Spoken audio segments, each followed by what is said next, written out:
Assalamualaikum warahmatullahi wabarakatuh. Video ini saya buat sebagai salah satu syarat pembunuhan nilai ujian akhir semester pada mata kuliah Hukum Pemerintahan Daerah. Pertama-tama, saya akan menjelaskan apa itu pengertian dari Hukum Pemerintahan Daerah. Hukum Pemerintahan Daerah merupakan salah satu mata kuliah yang diajarkan di Fakultas Hukum yang dalam proses pembelajarannya itu memuat tentang aturan-aturan hukum terkait tata kelola, tata pemerintahan, dan tata laksana pemerintahan di daerah.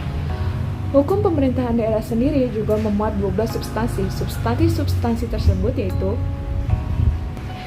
yang pertama adalah konsep negara kesatuan dan negara federal, yang kedua desentralisasi dan otonomi daerah, yang ketiga sejarah pemerintahan daerah, yang keempat pembentukan daerah, yang kelima urusan pemerintahan, yang keenam hubungan antar pemerintahan, yang ketujuh pemerintahan daerah, yang kedelapan DPRD, kesembilan komisi-komisi daerah, yang 10 pemerintahan desa, 11 perencanaan pembangunan daerah, dan yang terakhir ada peraturan daerah. Perlu kita ketahui bersama bahwasanya di antara ke-12 substansi tersebut pada akhirnya akan menimbulkan sebuah kesimpulan. Tetapi sebelum kita menemukan apa kesimpulan dari ke-12 substansi tersebut, yang pertama-tama kita akan terlebih dahulu menjelaskan pengertian dari negara kesatuan dan negara federal. Pada negara kesatuan, kedaulatan negara bersifat tunggal dan di dalamnya tidak terdapat negara-negara bagian. Negara kesatuan menempatkan pemerintah pusat sebagai otoritas tertinggi, sementara wilayah-wilayah administratif di bawahnya hanya menjalankan kekuasaan yang dipilih oleh pemerintah pusat untuk didelegasikan. Nah, contoh dari negara-negara yang mempunyai sistem negara kesatuan yaitu seperti negara kita sendiri, Indonesia, yang kedua ada Brunei Darussalam, dan yang ketiga ada Spanyol.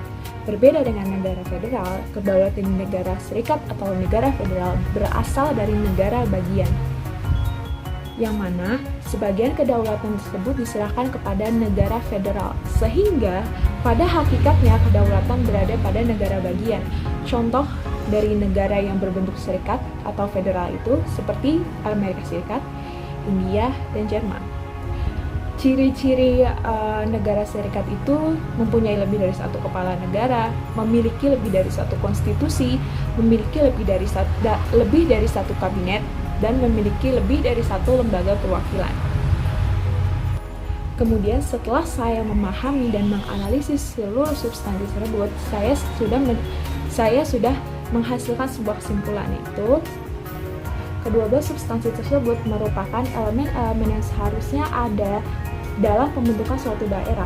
Karena Indonesia merupakan negara yang berbentuk kesatuan, maka daerah-daerah yang ada di Indonesia disebut sebagai wilayah administratif, yang mana pihak yang berwenang dalam pengaturan dan mengurus sendiri daerahnya disebut pemerintahan daerah. Pemberian kekuasaan kepada pemerintah daerah dalam mengatur dan mengurus sendiri urusan pemerintahan dan kepentingan masyarakat setempat dalam sistem negara kesatuan Republik Indonesia disebut sebagai otonomi daerah. Sementara penyerahan urusan pemerintahan yang diberikan oleh pemerintah pusat kepada pemerintah daerah disebut desentralisasi. Pemerintahan daerah sendiri sudah mempunyai aturan hukum yang mengatur segala sesuatunya di dalam suatu daerah tersebut, yang dibagi menjadi 8 periode dihitung sejak Indonesia merdeka pada tahun 1945 hingga saat ini. Undang-undang yang menjadi pedoman dalam pelaksanaan pemerintahan daerah pada masa ini yaitu Undang-Undang Nomor 23 Tahun 2014. Tetapi ada hal yang perlu kita perhatikan, yaitu pada praktek pelaksanaan wewenang yang diberikan oleh pemerintah pusat, pemerintah daerah tidak bisa serta-merta memutuskan kebijakan yang akan dipakai di daerahnya. Kebijakan tersebut setidaknya harus mendapat persetujuan dari DPRD atau mendapat persetujuan dari pemerintahan pusat. Contoh yang dapat kita ambil yaitu seperti pada pandemi COVID-19 ini. Pemerintah daerah tidak bisa serta-merta memutuskan untuk mengadakan lockdown di tingkat daerah. Seperti yang sudah kita ketahui bahwa timbul suatu rumor bahwa pemerintah daerah akan menetapkan lockdown lokal atau lockdown daerah. Tetapi pada hakikatnya keputusan lockdown lokal atau lockdown daerah tersebut harus mendapat persetujuan dari pemerintah pusat. Karena pemerintahan pusat tidak menyetujui rencana lockdown lokal atau lockdown di tingkat daerah, maka hingga saat ini tidak dibentuk kebijakan lockdown di tingkat daerah oleh pemerintahan daerah. Sebagai gantinya, timbullah kebijakan pembatasan sosial berskala besar atau PSBB dan PPKM. Setelah kita sudah membahas kesimpulan dari ke-12 substansi hukum pemerintahan daerah, kemudian saya akan menjelaskan topik apa yang paling saya sukai dalam mempelajari hukum pemerintahan daerah beserta alasannya. Topik yang paling saya sukai dalam mempelajari hukum pemerintahan daerah yaitu perencanaan pembangunan daerah. Mengapa? Sebelum membahas alasannya, pertama-tama perlu kita jabarkan apa pengertian dari perencanaan pemerintah daerah. Maksud saya perencanaan pembangunan daerah.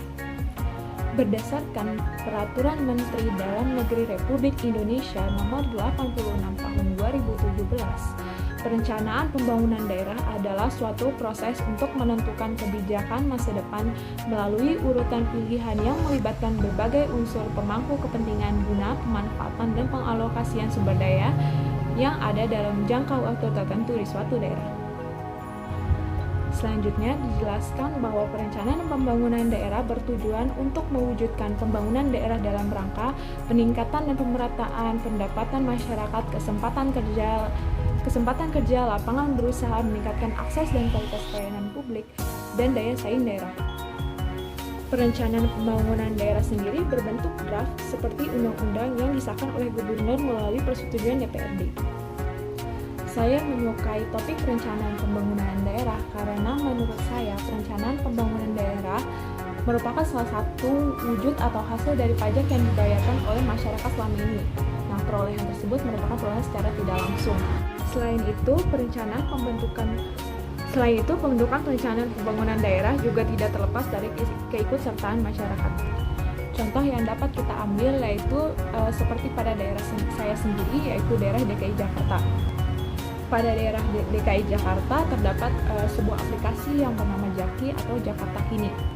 Pada aplikasi tersebut terdapat suatu halaman yang memuat pengaduan-pengaduan dari masyarakat. Pengaduan itu bermacam-macam. Pengaduan tersebut memuat seperti pengaduan jalan rusak dan fasilitas sarana dan prasarana yang kurang memadai. Tata cara pengaduannya yaitu pertama-tama pelapor mengambil foto hal apa yang ingin ia laporkan. Kemudian pelapor dapat melihat status pelaporannya apakah sudah diterima oleh dinas yang menangani permasalahan tersebut atau belum.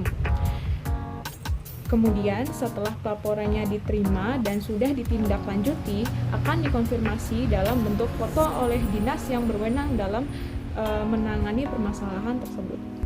Menurut saya, sebagai pihak yang berada di masyarakat, inovasi ini merupakan salah satu yang cukup baik dalam perencanaan pembangunan daerah karena masyarakat dapat ikut andil dalam prosesnya.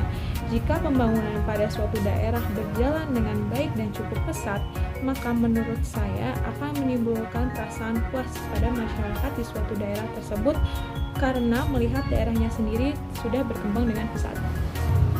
Alasan kedua, mengapa saya menyukai topik perencanaan pembangunan daerah juga karena topik tersebut merupakan topik yang menarik dan dapat kita jumpai dalam kehidupan sehari-hari. Kemudian, tata cara dalam penyusunan pembangunan daerah yang diatur pada Peraturan Pemerintah Republik Indonesia Nomor 8 Tahun 2008 tentang tahapan tata cara penyusunan, pengendalian, dan evaluasi pelaksanaan rencana pembangunan daerah yaitu